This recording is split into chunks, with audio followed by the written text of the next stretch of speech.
حضرت عیسیٰ علیہ السلام ایک دن پڑھ رہے تھے انجیل، تو آپ نے نبی پاک کا تذکرہ پڑھا، اس سانپ نے سن لیا، تو حضرت عیسیٰ سے کہنے لگا حضور یہ بتائیں کہ وہ نبی پاک ملیں گے کہاں؟ تو حضرت عیسیٰ فرمانے لگے کہ مکے میں آئیں گے اور مدینے میں رہیں گے۔ تو کہا ملاقات کیسے ہو سکتی ہے؟ فرمایا چلا جا مکے۔ تو وہ سانپ 600 سال غار ثور میں، اس نے 70 جگہ پہ سوراخ کیے۔ کتنے سال؟ کتنے سال بیٹھا رہا؟ بول کے بتائیے۔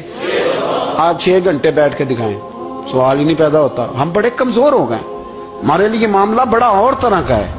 ہماری مرضی کا کوئی بات کرے تو ہم اس سے راضی ہیں، انتظار کرنا اور یہ سارے کام کرنا یہ تو بڑا مشکل معاملہ ہے۔ 600 سال وہ سانپ بیٹھا رہا، 600 سال، 600 سال، اور 70 اس نے سوراخ کیے غار ثور میں، لیکن وہ بھی عاشق تھا نا۔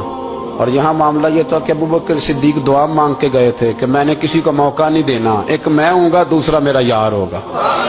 وہ غار ثور کی تو لذت ہی یہ والی تھی، ایک میں ایک میرے محبوب۔ اس نے 70 سوراخ کیے ہوئے تھے۔ جناب ابوبکر صدیق نے کہا حضور آپ ٹھہریں، میں ذرا بھی آیا صفائی کر کے۔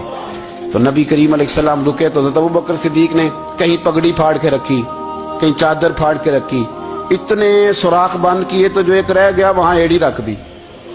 تو اب وہ سانپ بھی شکوہ کرنے لگا کہ یار تو بھی کوئی نرالا ہی عاشق ہے کہ میں نے تو کسر ہی کوئی نہیں چھوڑی تھی، 70 سوراخ کیے تھے اور تو نے بھی کمال ہی کر دی ہے کہ سارے ہی بند کر دیے، جو بچ گیا اس پہ ایڑی رکھ دی۔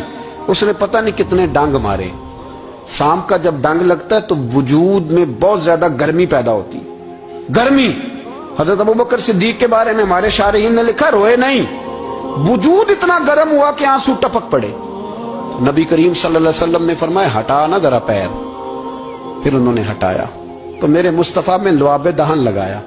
مولانا معین الواعظ کاشفی رحمۃ اللہ علیہ فرماتے ہیں کہ جب انہوں نے قدم ہٹایا نا تو پھر وہ سانپ باہر نکلا، اپنا سر نکالا اور کھڑا ہو کے حضور کا دیدار کرنے لگا۔ تو نبی کریم نے فرمایا تیرا کام ہو گیا، اب تو جا، مجھے اور ابو بکر کو رہنے دے۔ وہ نکل گیا۔ یہ کیفیات ہے، یہ محبت ہے، یہ بارفتگی ہے، یہ سوز ہے، یہ درد ہے۔ یارو یہ میں کہا کرتا ہوں کہ یہ چیز جینے کا بھی مزہ دیتی ہے، مرنے کا بھی مزہ آتا ہے، مرنے کا بھی مزہ، سرور آتا ہے۔